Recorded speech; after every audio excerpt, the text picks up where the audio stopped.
स्वामी विवेकानंद का जन्म 12 जनवरी सन 1863 को कोलकाता में हुआ। उनका घर का नाम नरेंद्र दत्त था। उन्होंने देश और विदेश में वेदांत और सच्चे मार्ग का प्रचार प्रसार किया।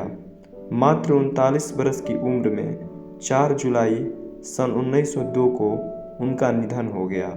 आइए जानते हैं उनके संबंध में 5 रोचक किस्से। किस्सा नंबर 1। एक बार की बात है, स्वामी विवेकानंद बनारस में माँ दुर्गा के मंदिर से लौट रहे थे।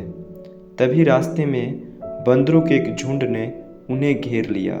स्वामी जी के हाथ में प्रसाद था जिसे बंदर छीनने का प्रयास कर रहे थे। स्वामी जी बंदरों द्वारा इस तरह से अचानक घेरे जाने से और झपट्टा मारने के कारण भयभीत होकर भागने लगे। बंदर भी उनके पीछे भागने लगे। बंदरों ने उनका पीछा नहीं छोड़ा। तभी पास खड़े एक बुजुर्ग सन्यासी ने हंसते हुए विवेकानंद से कहा, रुको, डरो मत, उनका सामना करो और देखो क्या होता है। तुम जितना भागोगे वे तुम्हें उतना भगाएंगे। सन्यासी की बात मानकर वह फौरन पलटे और बंदरों की तरफ दृढ़ता से बढ़ने लगे। यह देखकर बंदर भयभीत होकर सभी एक एक कर वहां से भागने लगे। इस घटना से स्वामी जी को एक गंभीर सीख मिली। अगर तुम किसी चीज से डर गए हो तो उससे भागो मत, पलटो और सामना करो। किस्सा नंबर 2। स्वामी जी को शिकागो जाना था। श्री रामकृष्ण परमहंस की पत्नी शारदा मणि मुखोपाध्याय से वह विदेश जाने की इजाज़त मांगने के लिए गए। कहते हैं कि उस समय शारदा मणि किचन में कुछ कार्य कर रही थी।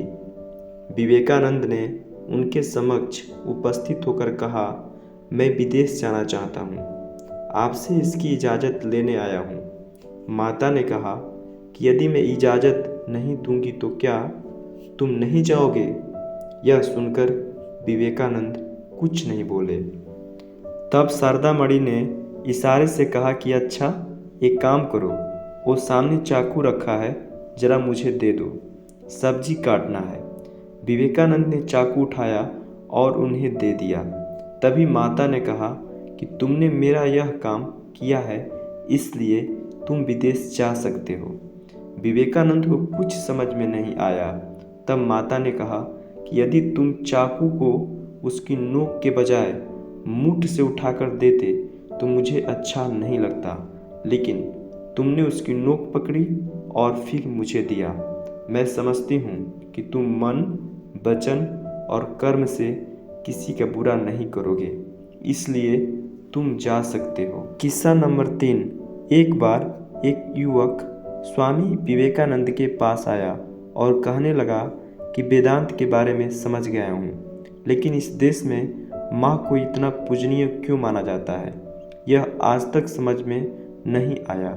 इस पर स्वामी जी हंस दिए और कहने लगे कि एक काम करो, इसका जवाब मैं तुम्हें 24 घंटे के बाद दूंगा, लेकिन मेरी शर्त यह है कि एक 5 किलो का पत्थर आपके अपने पेट पर तब तक के लिए बांध कर रखना होगा।